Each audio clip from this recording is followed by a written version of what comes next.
চলো নতুন দিন নতুন আরও একটা ভিডিও তোমাদের জন্য। কালকের ভিডিওতে আমি তোমাদের একটা ভুল ইনফরমেশান দিয়েছি। কাল বলেছিলাম আজ হচ্ছে রবিবার, না, কাল আমি শনিবারের ভিডিও পোস্ট করেছি, আজকে রবিবারের ভিডিও পোস্ট করছি। আজকের ভিডিওতে প্রথমেই বলে দিচ্ছি কিচ্ছু নেই। যারা আমার ভিডিও দেখতে এসছো তাদের যদি মনে হয় ভিডিওটা দেখবে না তাহলে প্লিজ স্কিপ করে যাও, কারণ আজকের ভিডিওটা পুরো জ্ঞানের ভিডিও।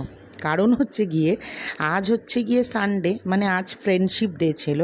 সকাল থেকে আমার মনটা ভীষণই খারাপ ছিল, তো আগের দিনের ডাল ভিজিয়ে রেখেছিলাম আর এখানে একদম মাখা মাখা করে আলু আর ওলের তরকারি করেছি।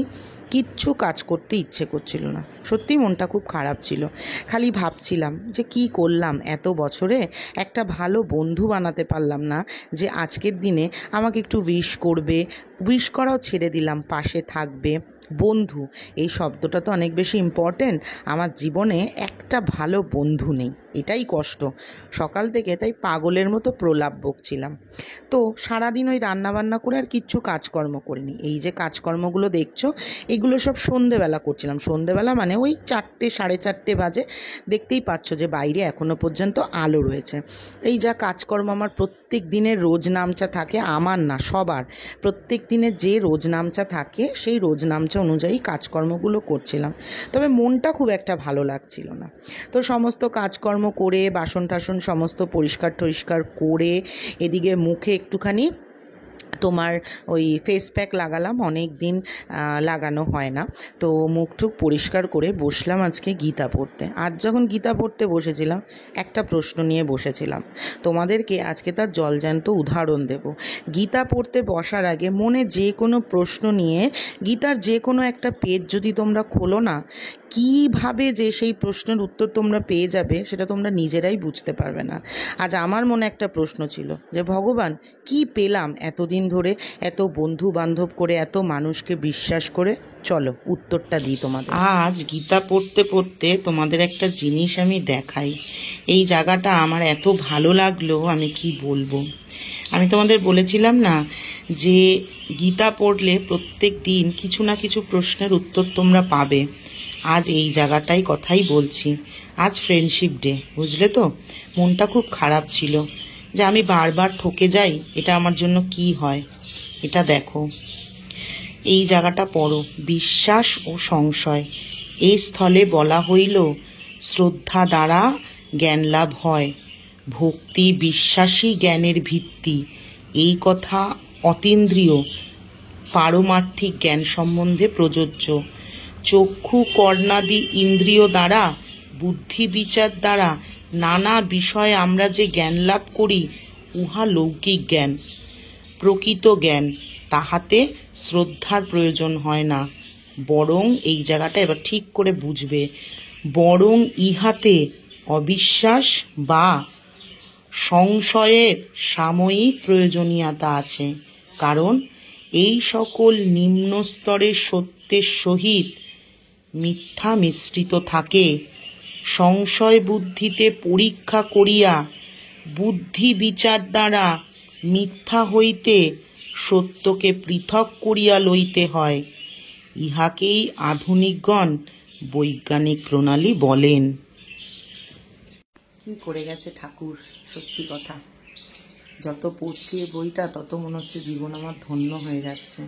প্রত্যেককে বলবো অন্তত একবার হলেও গীতা পড়ো। জীবনের যা প্রশ্ন আছে, যা সংশয় আছে, সব চলে যাবে গীতা পড়লে। এই যেমন আজই আমি গীতা পড়তে বসার আগে ভাবছিলাম যে এই যে প্রত্যেকবার আমি বন্ধুত্ব করি, বন্ধুরা আমায় ঠকিয়ে চলে যায়, ইউজ করে চলে যায়, কি পাই আমি এদের থেকে? এইটা পাই, আমি জ্ঞান পাই এদের থেকে, আমি শিখতে পারি এদের থেকে। একসব ঠাকুর। চলো একটু চা বসালাম, আর দিনের বেলা মোহরের জন্য স্প্রিং রোল নিয়ে এসেছিলাম, একটু ওটা খাইনি, এখন গরম করে স্প্রিং রোলটা দেবো। আর আমি এখন 1 কাপ চা নিয়ে বসবো।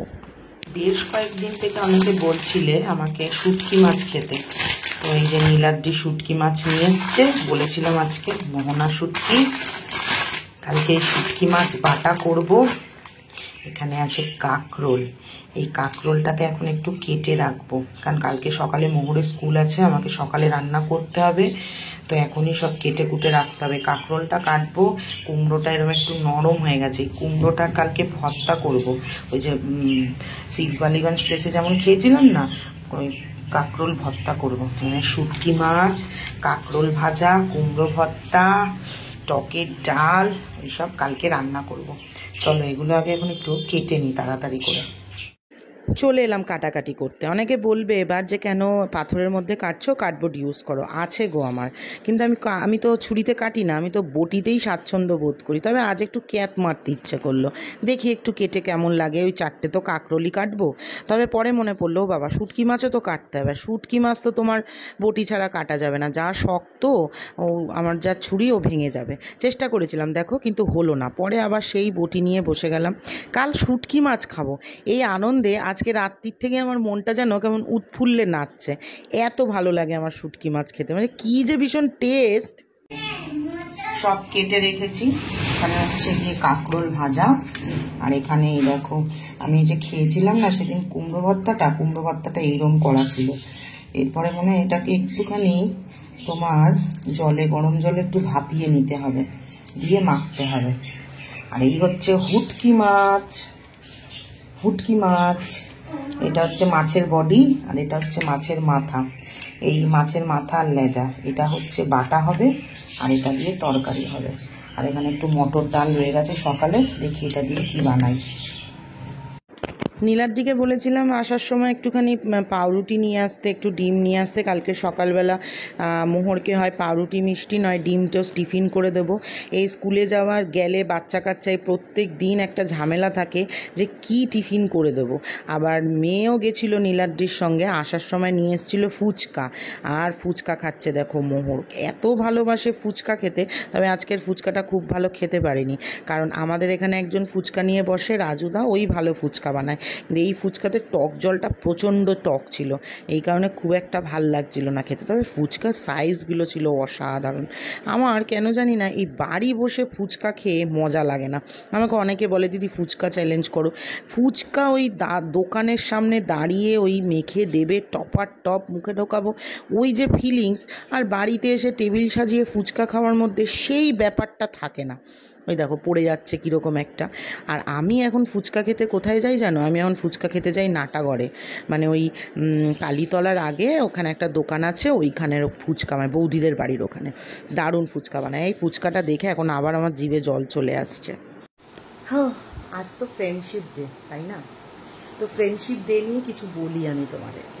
সেটা হচ্ছে গিয়ে, যখন আমি ছোট ছিলাম, মানে আমরা সবাই যখন ছোট থাকি, তখন মনে হয় যে ফ্রেন্ডশিপ ডে মানে হচ্ছে গিয়ে, মানে ফ্রেন্ডস, বন্ধু মানে হচ্ছে গিয়ে, মানে যাদের সাথে আমরা সময় কাটাচ্ছি, যাদের সাথে স্কুলে যাচ্ছি, কলেজে যাচ্ছি, বা হয়তো যাদের সাথে রেস্টুরেন্টে খেতে যাচ্ছি, একটু চিল করছি, তারাই হয়তো বন্ধু আমাদের। কিন্তু যখন একটু একটু করে আমাদের বয়সটা বাড়ে বা ম্যাচুরিটি আসে আমাদের মধ্যে, বা জীবনে নানান রকম প্রবলেম আসে, আমরা নানান রকম ফেজের মধ্যে থেকে লাইফটা স্পেন্ড করতে থাকি, তখন কোনো একটা সময় গিয়ে মনে হয় যে বন্ধু হচ্ছে এমন একটা জিনিস যার কাছে নির্দ্বিধায় সব কথা না বলেও আবার সব কিছু বলে দেওয়া যায়। মানে প্রকৃত বন্ধু হচ্ছে সেটা, মানে যে আমরা কিছু না বললেও বুঝে যাবে, যার কাছে কিছু গোপন করা লাগবে না। অ্যাটলিস্ট আমার কাছে তো সেটাই মনে হয়, যে আমার ফেস এক্সপ্রেশন দেখে বা আমার একটা টেক্সট দেখে বুঝে যাবে যে আমার কি হয়েছে, এটা আমার মনে হয়। তো আমার জীবনে বেসিক্যালি এরকম কোনো বন্ধু নেই। তোমাদের কাছে যদি এরকম বন্ধু থাকে, তাহলে যাদের কাছে আছে তারা তো ভীষণ লাকি। তারা এরকম বন্ধু থাকলে অবশ্যই সেই বন্ধুগুলোকে আগলে রেখো, যত্নে রেখো, ভালোবেসে রেখো। হ্যাঁ, তা বলে কি আমার জীবনে কোনো বন্ধু নেই? বন্ধু ছাড়া মানুষ জীবনে বাঁচতে পারে না। আমি প্রচুর বন্ধুত্ব করেছি, বেসিক্যালি কোনো বন্ধুত্বই আমার টেকেনি, এবং সেটা পয়সা থাকাকালীন বন্ধুত্ব করেও দেখেছি, পয়সা না থাকাকালীন বন্ধুত্ব করেও দেখেছি। কোনো বন্ধুই আমার টেকেনি। আর যে কজন আছে তাদের আমি আর বন্ধু বলবো না, তারা এখন আমার ফ্যামিলি মেম্বার। তো আমার জীবনেও এরকম মানুষ আছে। বিশেষ করে আমি এখন এই মুহূর্তে দাঁড়িয়ে বাইরের বন্ধু বান্ধব সমস্ত কিছু ছেড়ে দিয়ে এখন আমি পরিবারের মধ্যে নিজের বন্ধুদেরকে খুঁজে নিয়েছি। আর এই পরিবারের মানুষজন যখন বন্ধু হয়ে যায় না, তখন আর বাইরের কাউকে প্রয়োজন হয় না। বিশ্বাস করো, এই যে আমাদের একটা গ্রুপ আছে, আমার দাদা বৌদি, আমরা সকলের একটা আমাদের গ্রুপ আছে, যেই গ্রুপে আমরা মজা করি না, মানে সমস্ত রকম অ্যাক্টিভিটি যেগুলো বন্ধুদের মধ্যে হয় সমস্ত কিছু হয়। মানে যখন আমরা কি বলবো তোমাদেরকে, যখন আমরা ফ্যামিলির ওই মেম্বাররা যখন আমরা কোয়ালিটি টাইম স্পেন্ড করি, যখন আমরা বন্ধুদের মতো থাকি, তখন আমাদের মধ্যে কোনো রকম বাধ্যবাধকতা থাকে না। ওইটুখানি সময় আমার দাদা নয়, আমার বৌদি নয়, ওই সময়টুকুনি কাটিয়ে দেবে। আমি কি বোঝাতে চাইছি হয়তো তোমরা বুঝতে পারছো, বাট ওই ফেজটা কাটিয়ে ওঠার পর পরের দিন সকালবেলা আবার দাদাকে দাদার সম্মান, বৌদিকে বৌদির সম্মান, মানে আমার দাদা এবং আমরা সকলে যদি বসে চিল করি, সেখানে যদি আমার দাদার সামনে বসে ওই সময়টাতে নীলাদ্রি যদি কোনো নেশাদ্রব্য পান করে থাকে, কিন্তু পরের দিন সকালবেলা যদি কিছু খেতে হয়, সেটা কিন্তু দাদাকে আড়াল করেই করে। এইটা হচ্ছে গিয়ে আমাদের বন্ডিং। তো পরিবারের মানুষজন যখন নিজের হয়ে যায় না, সেটা যে কেউ হতে পারে, তো তখন না আর বাইরের কারোর প্রয়োজন হয় না, এটা আমি ফিল করেছি। তো আমার কাছে এখন আমার পরিবারই বন্ধু। তবে হ্যাঁ, এই যে সেদিন আমি দেখা করতে গিয়েছিলাম বেশ কিছু মানে মানুষদের সাথে, তারাও আজকের ডেটে দাঁড়িয়ে আমার বন্ধু বলবো কিনা জানি না, তবে কিছু মানুষের সাথে তো আমার ভাইবটা খুব ভালো ম্যাচ করেছে। আমি তো খুব বেশি মানুষজনকে বলিনি, আর আমাদের ওটা মিট আপ ছিল না, একটা গেট টুগেদার ছিল। তো বেশ কিছু যারা এসছিলেন তারা আমাদের জন্য বেশ কিছু গিফট নিয়ে এসছিলেন। তো আমি দেখেছি মিট আপের পর মানুষজনরা অনেক গিফট পায়, তোমাদের সাথে শেয়ার করে সেটা, কিন্তু আমি তাদের সাথে একটা গেট টুগেদার করতে গিয়েছিলাম এবং তারাও আমাকে ভালোবেসে বেশ কিছু গিফট দিয়েছে। তো আমার মনে হলো আজকের দিনটা হচ্ছে গিয়ে একদম মোক্ষম দিন সেটা শেয়ার করার, যে ওরা আমাকে কি কি গিফট দিয়েছে। চলো তোমাদেরকে একবার দেখাই আমার সেই পরিচিত মানুষগুলো, ভার্চুয়াল লাইফ থেকে রিয়েল লাইফে যাদের আমি চিনতে পেরেছি, একটু একটু করে চিনছি হয়তো, তারা আমাকে কি কি গিফট দিয়েছে। সুন্দর করে সাজিয়ে গুছিয়ে গিফটগুলো রেখে দিয়েছিলাম তোমাদেরকে দেখাবো বলে, এটা না, তবে বেশিরভাগ জিনিসই আমার মেয়ে খুলে নিয়েছে। এটার মধ্যে একটা ড্রয়িং সেট ছিল মোহরের জন্য, প্রবাবলি এটা কে দিয়েছে আমার মনে পড়ছে না। তো অনেক কিছু ছিল এর ভিতরে, যেগুলো আমার মেয়ে সব খুলে অলরেডি ড্রয়িং করা শুরু করে দিয়েছে। আর এটার সাথে ছিল প্রচুর চকলেটস ছিল, একটা খেজুরের সেট ছিল, খেজুর দেওয়া একটা সেট ছিল, এটা পেয়েছে মোহর। এখানে আছে একটা টিফিন বক্স, যেটা পেয়েছে মোহর। বেশিরভাগ জিনিস মোহর, আমাকে কেউ কিছু দেয়নি। আচ্ছা, এই শাড়িটা একজন দিয়েছে আমার মাকে, এটাও খুব সুন্দর শাড়ি, যেটা আমার মা কবে পরবে সে আমার মাই জানে। এইখানে এগুলো আমাদের জন্য দিয়েছে, এখানে একটা দিদি দিয়েছে, পাঞ্চালি দি, ও এই সুন্দর মানে বাড়িতে ঝোলানোর জন্য এগুলো দিয়েছে।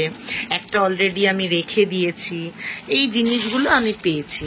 তো অনেক চকলেট পেয়েছি, প্রচুর প্রচুর প্রচুর চকলেট, মানে যেই চকলেট আমার মেয়ে কতদিন ধরে খাবে তার ঠিক নেই।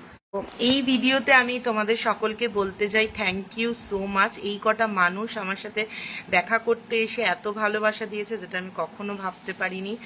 আর তার বেশিরভাগ চকলেট তো আমি খেয়েছি, মোহর খেয়েছে, নীলাদ্রিও খেয়েছে, দু একজনকে দিয়েওছি চকলেটগুলো। আর এই যে তোমার এই ঝোলানোর এগুলো বৃহস্পতিবার দিন নীলাদ্রি ড্রিল করে দেবে, তারপরে আমি এগুলো লাগাবো। তো চলো এবার কাজকর্ম শুরু করি টুকটুক করে।